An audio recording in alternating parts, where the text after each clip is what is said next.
Hey everyone, and welcome back. We're going to get into how to use auto layout. So auto layout is a feature that is essentially part of regular frame.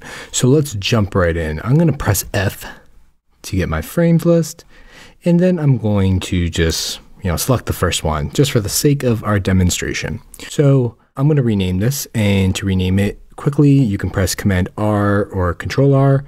And I am just going to call this my auto layout frame. And I'm just going to shrink it just a bit. And I'm going to create another frame below it.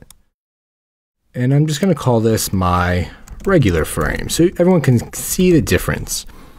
Now, auto layout frames are really great if you want to have like responsiveness a part of it, if you want to essentially make sure that like you can build some nice lists. It's really great for even, creating like buttons that are responsive. So I'm just going to get into a quick demonstration. So I'm going to create a rectangle or a square, doesn't matter. And I'm going to place it inside both of these frames.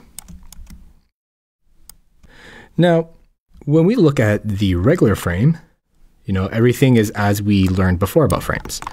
But now let's turn this into an auto layout frame over here. So I'm going to click that frame.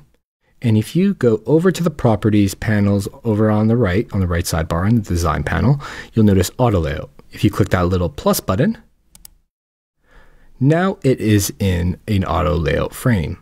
I'll get into what all this means in a quick second, but this allows you to adjust padding and between items and the padding between that's horizontal and vertical. So if I were to say add another item, like let me add another rectangle, you can just copy and paste it. You notice how the whole frame grows, and if I add more, the frame keeps on growing. And you can even adjust how that frame works, the direction, if you want it to go vertical or horizontal, and there are many more details there. You can even nest auto layout frames within frames.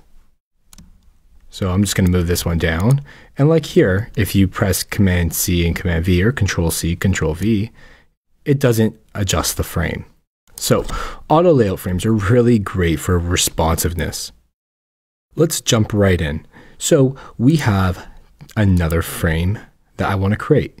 So I'm going to just create 2 frames of 2. So 1 and 2, and then another frame. So I'm going to select these ones. I'm going to hold down Shift, and I'm going to right click.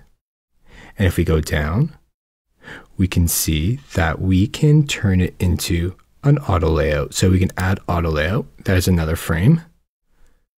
So, and you can see it here, it is applied as well. And I'm going to do the same over here. Right click, and it's Shift A as the shortcut, as you notice over here. This allows me to nest frames within frames. And this is really powerful for layouts. We'll be using this in certain demonstrations as well. But if I now say, change the direction, we're not going to have 4 vertically, we're going to have those 2 frames stack on to one another. And you can see how they're nested below. So we have our 2 rectangles up top and 2 rectangles at the bottom. And you can make some pretty cool grids. And you can even nest another frame within this frame if you'd wanted to. And the easiest way to add new items, you can copy and paste. You can also duplicate, which is Command D or Control D, which will duplicate what your last action. So I'm just going to go back with the Command Z.